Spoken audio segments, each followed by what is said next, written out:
చేస్తా అటు పక్కకి రాసిన రోజునే చెప్పా.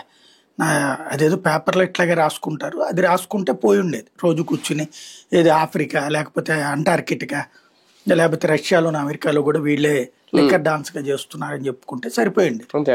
అట్లా రాసుకుంటే పోయేది. ఎందుకంటే ఇక్కడ ఏంటంటే మనకి ఇదివరకటి రోజుల్లో ఒక ఎథికల్ ప్రాక్టీసెస్ అనేది ప్రతి మనిషిలో ఉండేది.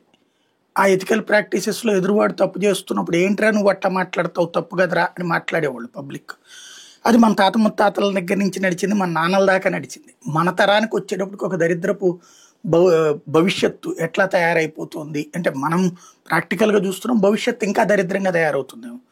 ఏంటంటే ఒక తప్పుని కవర్ చేయడానికి దబాయించి మాట్లాడటం ఒక ఎత్తు, ఆ తప్పుని కన్విన్సింగ్గా ఎలా చెప్పాలి ఒప్పుగా అని చూపించేటటువంటి ప్రయత్నం.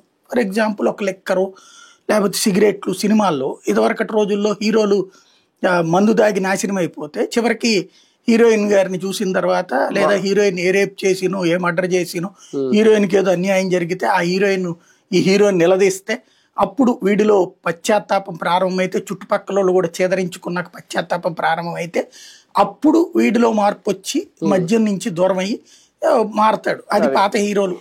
ఇవాళ హీరోలే ఏది చిరంజీవులు లేకపోతే కృష్ణలు వీళ్ళందరూ అట్లాంటి పాత్రతో మనం అది ఎథికల్ గా ఫీల్